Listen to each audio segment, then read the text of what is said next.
It's time for another episode of the Shaun Tabatt Show, a podcast where I connect you with thought leaders from across the globe, digging into some of my favorite topics like personal development, marketing, spirituality, and pretty much any other shiny object that happens to catch my attention. Today, my very special guest is Michelle Steele, and we're going to be talking about her brand new book, Escaping Hell, a true story of God's miraculous power to restore a life bent on destruction. Michelle, I have been so looking forward to this conversation. Welcome to the show. Thank you so much, Shaun. It's an honor to be here and to be able to share my life story with other people. Well, I'm always eager to talk to our Destiny Image and Harrison House authors and do my part to get our messages, these wonderful stories and testimonies out to the world. I think the place I'd like to begin today is just by having you share a little bit of what I like to call the story behind the book. I always say, for any message, there is a season that God ordains for the author to walk out writing a message. We have to relive it. We have to think about, man, what does it look like to package this up for somebody else to read, to experience? But God always shapes us and changes us, teaches us things in that journey. And so I'd love to just hear a little bit about, for you, the writing journey for this book. What did that look like? What were the challenges? What were the graces? How did God impact you along that path? Well, the first half of the book is my testimony. And it came at a point where I knew God wanted me to be able to share the details and share it in a way that wasn't covered in Christianese with a whole lot of churchy talk in it. So I actually wrote my testimony portion in a week and a half. It was one of those situations where I didn't put on makeup for days because I was crying the whole time I was writing it out. I was going back through to make sure I wasn't putting anything in it that would be hard for a person who hasn't walked with God to understand. And I really wanted to make it as emotionally raw as the time I was walking through it, and as we talk more about it, we'll understand what I mean by that emotionally raw with the addiction and the life of crime and the, overdoses, those all of the things that led up to that, all of the things that I was going through at the time that I was, prostituting and in that grip of addiction. And so it was one of those things I just set aside my whole calendar to give my attention to that. But this year marks 30 years of me walking with the Lord, clean from the drugs, free from the shame and the condemnation of my past. And I was able to take the 5 most important fundamental things that God used during these last 30 years to help me stay on his path and to be able to walk free in him. And so that portion was a lot of fun in that I was able to really pinpoint those things that have helped me the most from the Word of God and from my walk with God. And that I believe will help everybody, whether they've ever been in the same shoes I was walking in or not. Every person can benefit from these 5 fundamentals. And I so love that God in his kindness gives you a book as you hit that 3-decade milestone of walking with him. It's like, we're going to have a 30th anniversary celebration. I think that's so cool. In terms of the why for culture, so you shared a little bit about the experience of writing for you and what God was doing. As you look across kind of the darkness of our world, who is that potential reader, that potential audience that you see as really needing to encounter your story and your testimony? Because, man, the world around us is so dark right now. Just if your vision for the world this book is coming into, who needs it? Who is this for? Well, I believe, as I said, there are portions that will be able to speak to the person who doesn't know anything about God, who has been walking in their own reasoning, dealing with their situations and their oppressive burdens, trying to figure out, how do I fix my life? That person will be able to identify with the Michelle Steele before Christ. That person will be able to identify with that lost, I don't know how to fix this problem that I was in. Also for the person who has been walking with God but not experiencing victory, and maybe they've got the shame and the condemnation from their past mistakes still in their life today. That person's going to find answers in this book. There are things. It's kind of like all these different pieces of my life that I can put on display to help somebody who might be at that stage in their life. And so I think there is an audience of many different varieties that people are going to be able to benefit. Well, I think of, the person who's going through many of the same things or has gone through a lot of the same things you've gone through. I see that definitely as an audience. I also think of family and friends who are trying to understand and figure out how to minister to people who are walking through tough seasons and tough choices. I also think, too, in terms of just a testimony that transformation is possible, that when God gets on the inside of us, he can turn anything around. And I think that's also a beautiful part of your story and your journey. I would agree. You don't have a lot of Christianese in the opening chapters of the book. It reads like a very raw story of just somebody being very honest and straightforward and saying it is what it is. And so I really appreciate that you didn't sugarcoat it and you really told it how it needed to be told. I think next I'd love to have you just kind of paint the picture of kind of your life in the sense of take us up to that point before your near death experience, and feel free to, if you want to go on for even 10 minutes, however whatever length of time you need to really paint that story. But on the one hand, our audience loves talking about near death experiences, so I do want to focus on that specifically for a bit. But I just want to give you the freedom to share your story. You had a very troubled and challenging upbringing in teen years, and as you've implied, there are just so many terrible things going on. So I'm just going to sit back and mute myself and let you share your story. Well, as you mentioned, there were a lot of triggers in my youth, in my childhood, that put me on a path of destruction. To all appearances, I was eating with the silver spoon, that proverbial silver spoon that, I was in a very affluent part of Hendersonville, Tennessee. When I went trick-or-treating, at country music singers. When I got my first babysitting job, it was for a person who was a regular on the Grand Ole Opry. When I got my driver's license, I got my driver's license in a Mercedes Benz. It looked like I had everything already going for me. My parents were going to send me to college.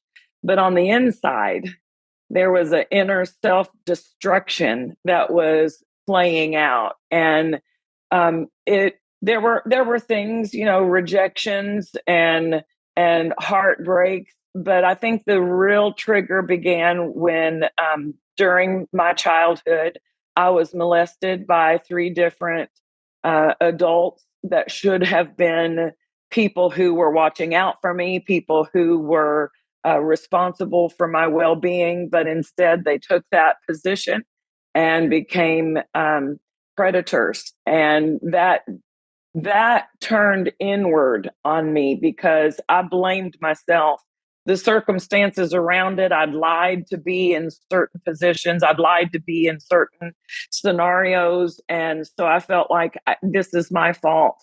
And they made me feel like it was my fault in some of the situations. And so I began to blame myself, and I began to hate myself, and I began to turn everything that should have been good for me against me. And so that self-destruction started me on a path of experimenting with drugs and alcohol, sneaking out of my house and lying about where I was so that I was in even more vulnerable situations. And in that rebellion that was started more from that inner destruction, I ended up running away from home. And when I ran away from home, I ended up on the streets of Nashville, Tennessee. I got connected with someone who was about my same age, but they'd lived on the streets a lot longer, I mean, they were street smart. And that person became my pimp and later my husband, my first husband. And so in that lifestyle on the streets, ended up becoming addicted to drugs. And I would have to say the addiction to the drugs was not because I was trying to, the addiction to drugs wasn't for fun. It became a way for me to escape the reality of my life and all the mistakes that I'd made and all of the pain on the inside that I had caused and all of the relationships that I had destroyed. You know, I ran away from home. My parents didn't trust me. I'd broken all those relationships. I ended up, during that time of addiction, pregnant with my first child. We It was the whole in and out of drugs. I'd come off of drugs during that time that I was carrying her. And then right after I had her, he convinced me. That was when I began prostituting, right after. I'd actually started the prostitution while I was pregnant with her, but I wasn't doing drugs at the time. And so that addiction really escalated the deeper into the pain and the shame and the destruction that was working on the inside of me. And so during that time, the crime, the addiction, it was all just becoming more out of control and more out of control. And let me tell you about the first time that I died of a drug overdose, because it's important to compare the two, because I died two different times. And the first time I had been doing drugs, cocaine, nonstop. And it was no food. We would just go constantly to get more drugs and more drugs. And so with cocaine, it's just like you're on this hunt, a chase. And so it was about 3 days into this binge of drugs, and we were in a hotel room, and he was pulling up the drugs. And it was during a time even before AIDS had become even a thing. And so when we got into a drug binge, we would share needles. And so he had pulled up my cocaine and his cocaine into one needle. There was another man who was in the room who was supplying drugs for us. And when he put the needle into my arm, he forgot that it had his and mine, and he gave me the whole portion. And at that point, my head fell back, my eyes rolled back in my head, my heart stopped beating. The other man in the room grabbed the drugs, left the room, and my husband was in there trying to figure out how to revive me. He didn't know how to do CPR. So he drugged me to the shower, turned on the cold water, held me up with one hand against the wall, and took his fist and punched me in the chest until I came back to life, until I began to breathe again. I was numb and speechless for an hour. For an hour, he was trying to get me to speak. And when I did speak, I remember hearing him say, "What's my name? Who am I? What's your name? What year is it?"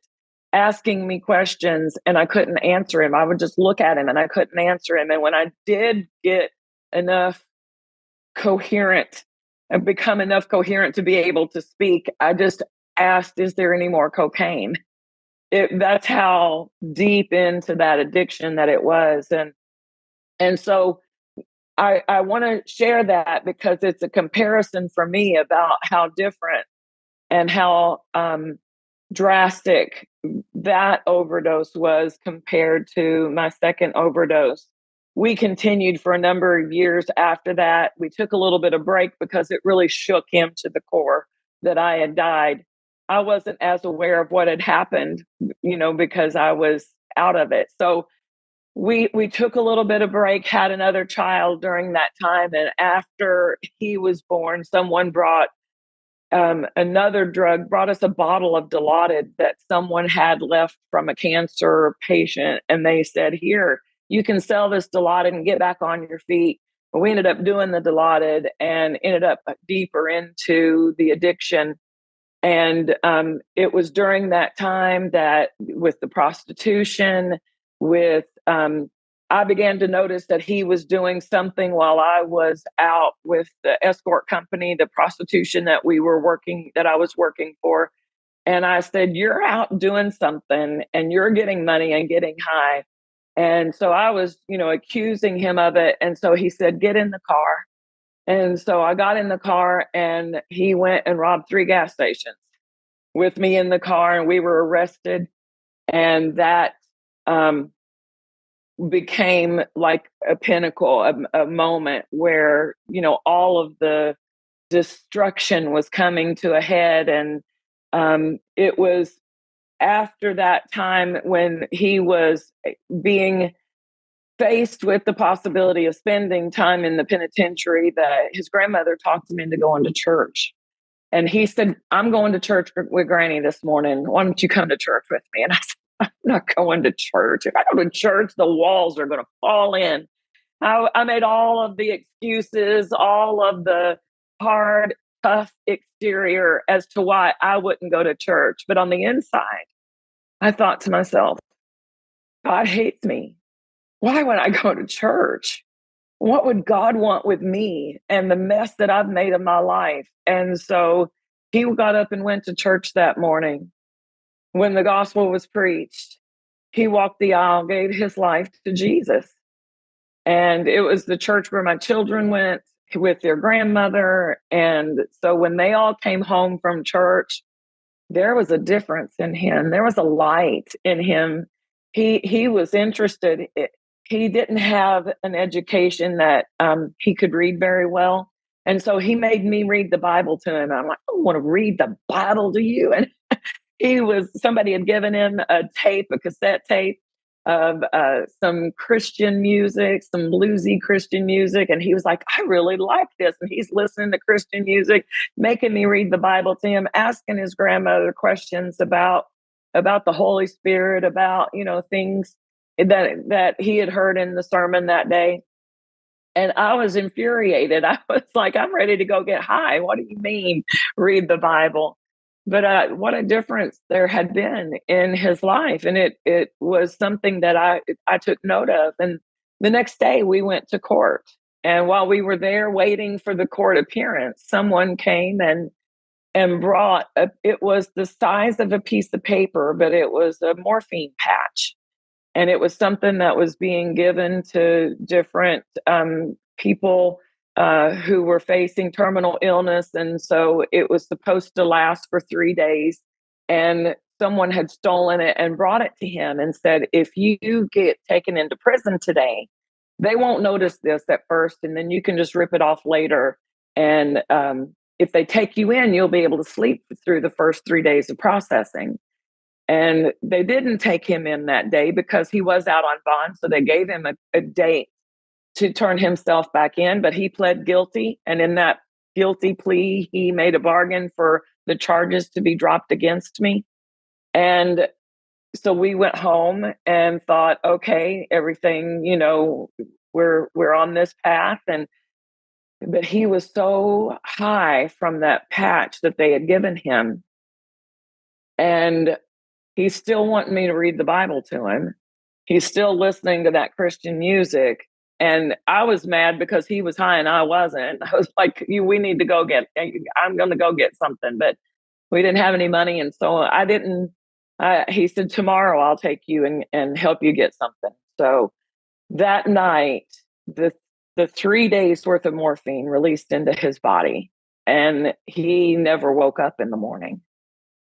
And when in the morning, when I woke up, he was still breathing, but it was a very labored breathing. And I thought, wow, I never have heard him snore before.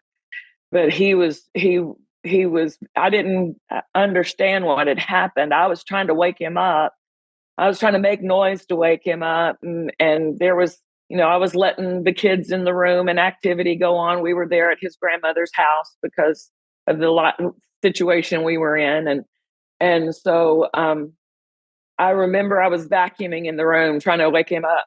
And I turned the vacuum off. And when I turned around and looked at him, I realized he's not breathing. And I began to scream for his grandmother to call the paramedics. And I ran over. I didn't know how to do CPR. I'm trying to push on his chest, and he's on this soft bed. So I thought I'll pull him onto the floor. And he was just, so hard to move. I couldn't get him off the bed, and he was covered in sweat. So it was so hard for me to try to move him. And I'm screaming at him and trying to get his heart to beat and to do something. And the paramedics were right down the street. We were down the street from the fire department. So they were there in no time, and they began doing CPR, and they're doing CPR as they're loading him into the back of the ambulance. And they put me in the front of the ambulance, and his family is following behind us. And I'm trying to explain about the patch that's on his side and the morphine that was supposed to last for 3 days. And when we get there, they take us to a special room, and the people that come in begin to tell us,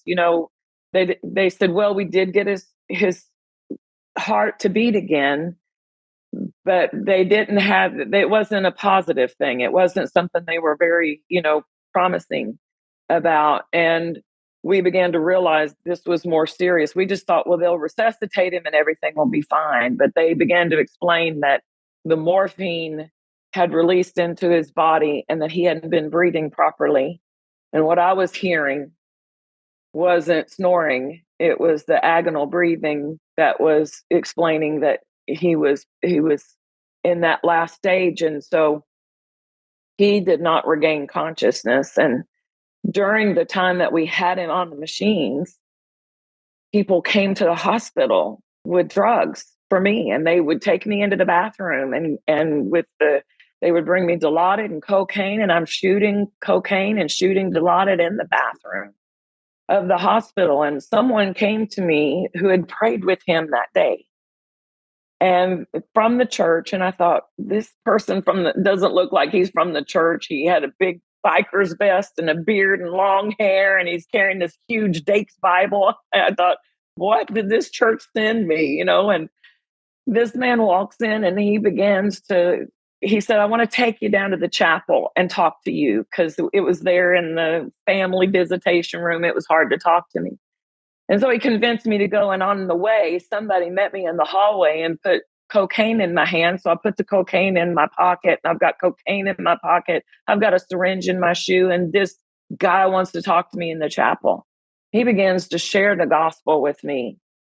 And all I could think of was, I got to get him out of here, because I'm going to go get high. But he wouldn't let me answer with a yes or no answer. He wouldn't let me just, fluff him off and say, yeah, whatever. Okay, fine. Thank you for coming. I appreciate your prayers, or whatever. He made me think about what he was saying, and he made me answer with a complete sentence. And I have to say, Shaun, it was the first time, all those years of living in the buckle of the Bible Belt, I had never really thought personally about what Jesus did on the cross. And when he shared that with me and forced me to answer him in a complete sentence, there was a tiny glimmer of hope that came up in me. And he said, pray this prayer with me. And I prayed that prayer. And all I'm thinking in the back of my mind at this point is, God, if you want to help me, if you could help me, I want your help. I really do need your help. And he prayed with me. And that all I had was a glimmer of hope. It wasn't lightning strikes or anything that was very evident that something had changed in me, but I just had a little bit of hope. If God would help me, I need God's help. And I went down into the emergency room bathroom, locked the door, pulled that cocaine up, put it in my arm, and I couldn't feel anything. And months later, I found a scripture in the Bible that said, you're snared by the words of your mouth.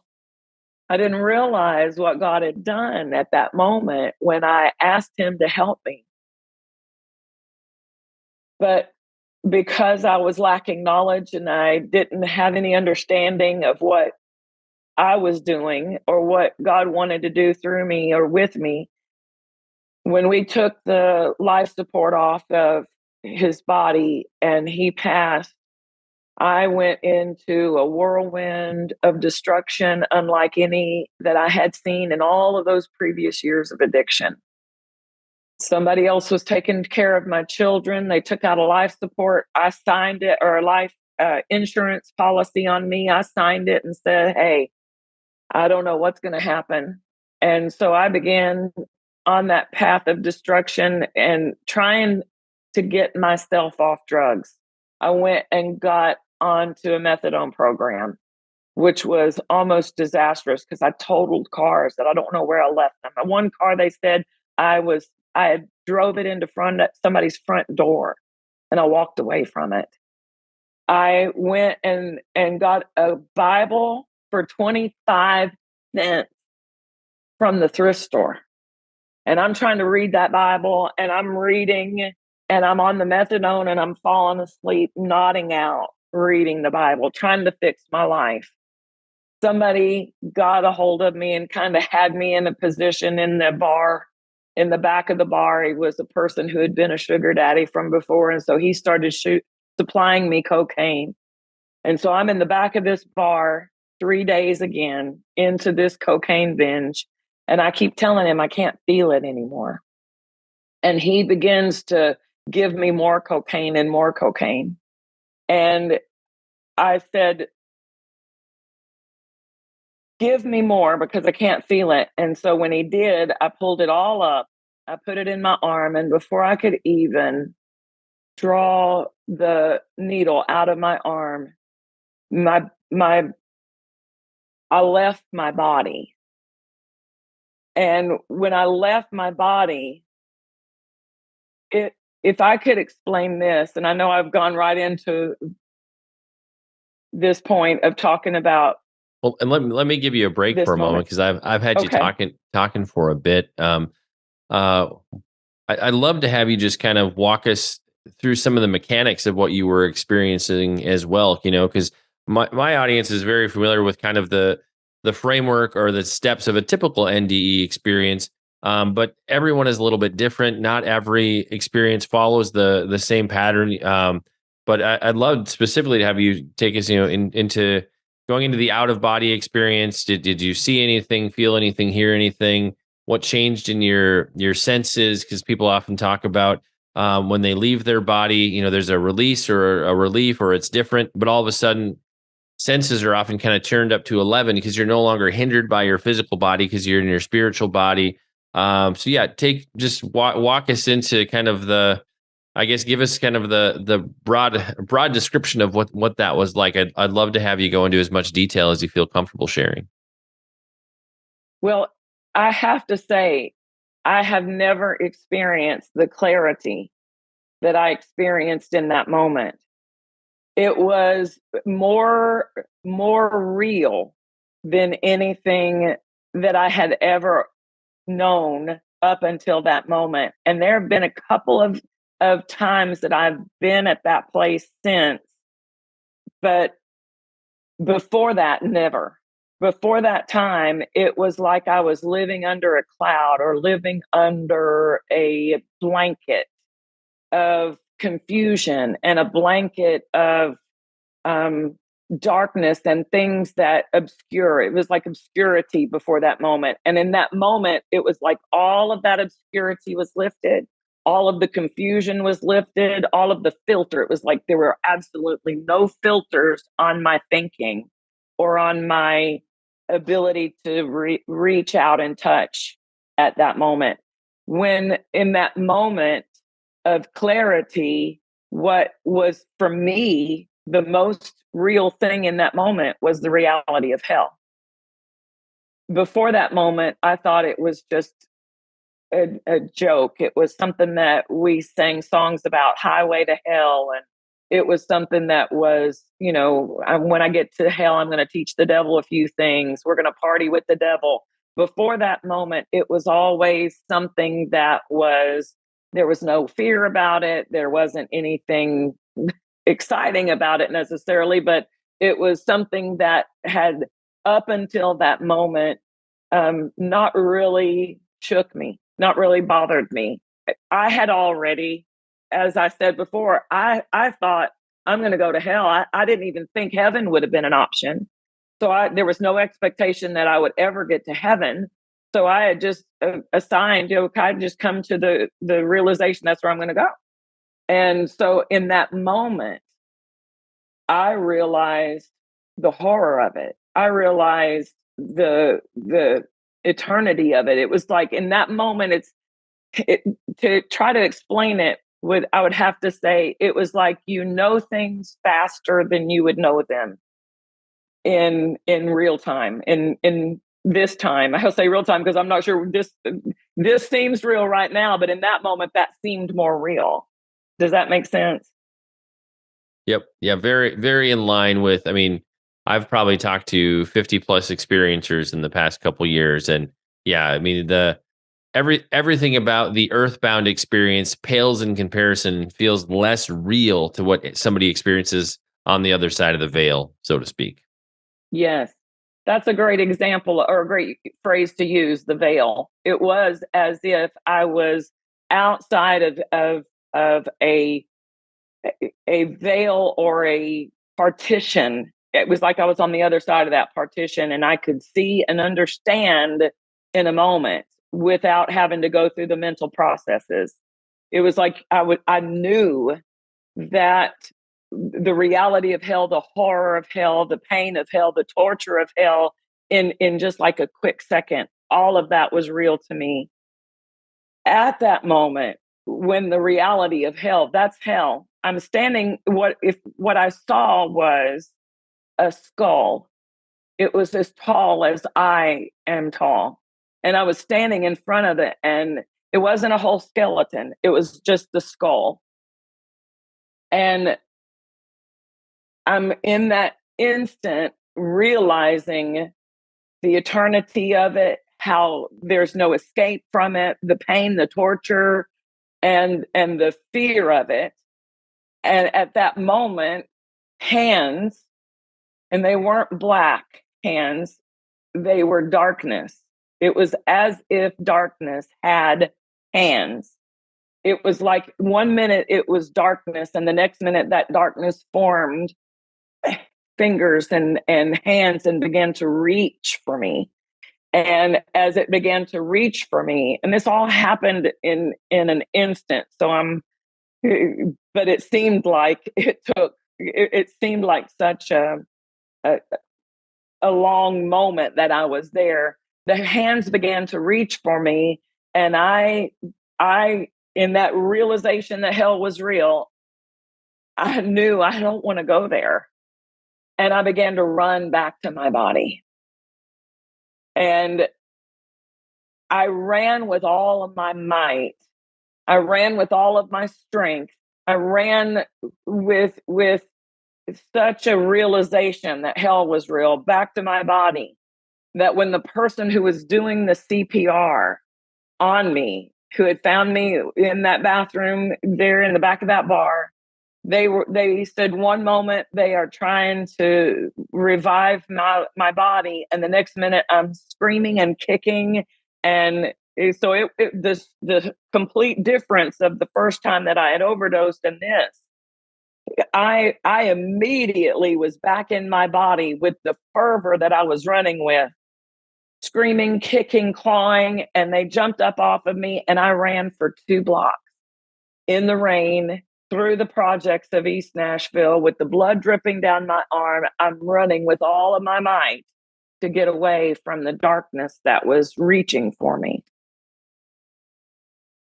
Well, in terms of, I always like to clarify a little bit with what I like to refer to as re-entry. So in the spirit, you're running back back through the veil, if you will. When you re-entered your body, was it you just woke back up, and it's like that momentum from the other side just was continuing? Because for some people, they wake back up. Sometimes it can feel a little jarring as your spirit comes back into your body. I'm just curious if you have any additional insight on what that felt like.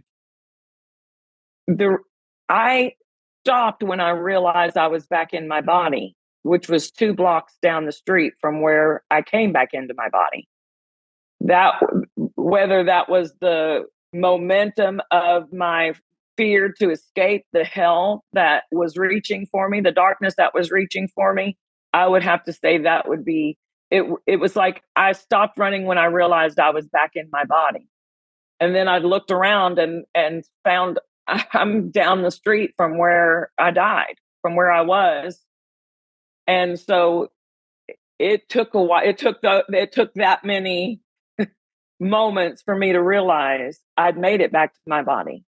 So for me, it was such a determination to get back to my body that's how far I had run before I realized I made it back to my body. I'm not dead.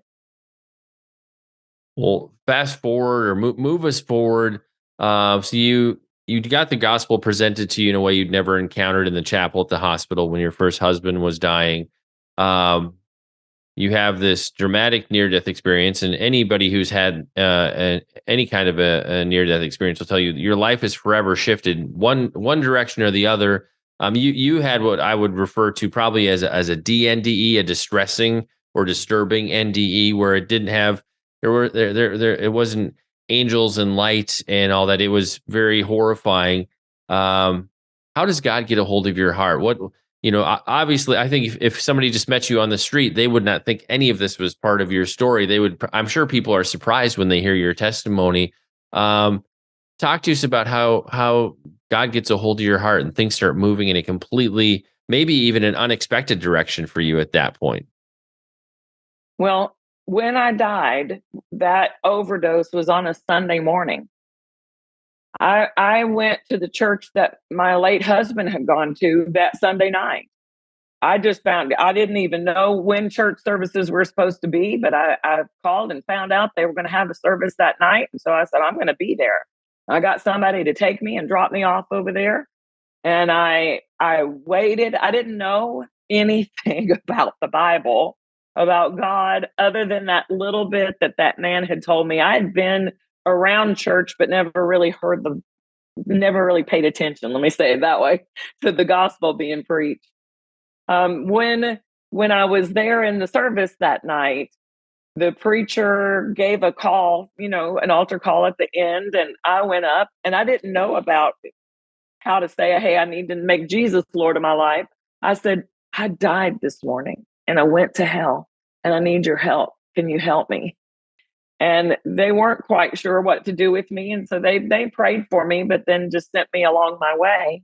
But the people who had come to the hospital and prayed with me in the chapel found out that I was there at the church that night, and they hunted me down and took me to a revival. And it was then during that time I was on that methadone. They took me to a revival that was taking place in town.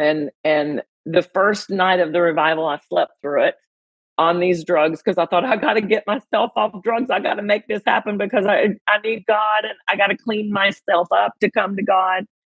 So the next night they brought me back. That night they had taken me home and put prayer claws under my pillow and kept me at their house and prayed over me all night, took me back to church the next day. And the preacher came back and woke me up because I was asleep again. And he said, Michelle, he said, girl, do you want help? And I said, I stood to my feet and I said, yes, I do. I want help. And he put his hand on me to pray for me. And the next thing I knew, I'm getting up off the floor. And I thought, well, did he knock me down? I'd never been in a church where the power of God moved. And I thought he knocked me down. But before I could be angry at him, I realized I was in my right mind. The addiction, it was like the addiction was gone. It was like I was free. It was such a shift from where I had been of this heavy weight. And they led me again in the prayer. And that was the night with that knowledge of making Jesus Lord of my life, committed my life to Jesus. That was August 10th of 1992. And I went home, and all the drugs I had in my possession, I flushed them all down the toilet and began walking with the Lord. So it was a total shift in me that I knew that hell was real. And I did not ever want to go there. So I committed. I was all in. Well, and just one more connection related to the near death experience. Some people report, after they have an experience, that they always kind of feel almost like I would describe it as there's kind of a thinness to the veil, like they almost have kind of I always like to say a foot connected into the other side, in the sense that once those spiritual senses are heightened on the other side of the veil, that continues. Like, was there any kind of a heightened kind of spiritual, I don't want to say spiritual awakening, but sometimes people describe they can see in the spirit in a way they couldn't before. I'm just like, what were some of the after effects of having had that experience, if there were any?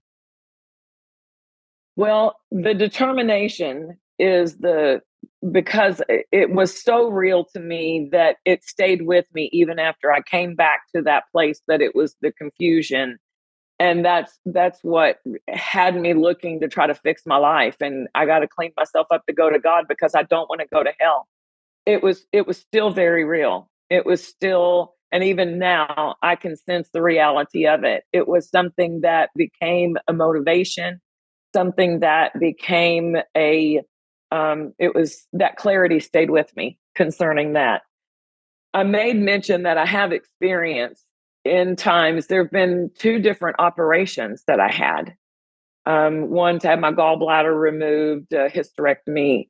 And when I would come out, in those times that I've come out of anesthesia, I've experienced that same reality of my spirit being alive. At the time when I had died, and darkness was trying to reach into me, I wasn't at the place that I am now with God, but I had opened the door for God to move for me because I had asked for his help. But that realization, when I have, as a believer, both of the operations that I've had as a believer. And, of course, I've prayed before the operation, and that spiritual strength. And then there have been other times that when God has given me dreams at night, that it was in that moment of waking up out of that dream, it was like a place in between that I've sensed that same place of reality, that same, not the position in front of the skull, but that same realm where things are so clear. And so it's that clarity that when I've grown spiritually, and it's not something that you feel, but it's something that you recognize spiritually. As I've grown spiritually, I've recognized more that realm, if that makes sense. Well, and I don't want to leave people completely hanging. We're almost at time, but I guess walk us a bit further forward in your journey. How did God move you in this direction where you end up in ministry? And clearly, God had a very strategic plan of where He was taking you. Looking at where you are today. Well, that decision to make Jesus as the Lord and Savior of my life, that decision uh, set me on the course. I was determined to know God. I was determined to have my life. I had no idea I'd do what I'm doing today. I had no idea that He would have me ministering the gospel, teaching, writing books, any of that. But I was just determined to go hard after God. But as I did, and as I grew, I began to recognize the call of God on my life. And uh, shortly after I was saved, a year after I was saved, God brought Philip Steele into my life. I was saved in that church. They were in revival for a long time. So I got to go to church like 4 or 5 nights a week. And I was in the Word. I was growing. I was learning. About a year into that, I met and married my husband today, Philip Steele, who has a call of God on his life. He's the senior pastor of Faith Builders International. So I began to walk with him in the call of God. And I found myself in a service one day. The minister had just opened up the altar for people who wanted to come up to, experience the anointing and to grow in the anointing. And so I had gone up to the altar, and I just thought, I'm going to the altar. I'm going to get prayer. He's going to lay hands on me, and I'm just going to receive. And I had no idea of what was about to happen. But as the minister laid hands on me, I fell out under the power of God, and I found myself in a vision. It was the first vision I had ever had in my life.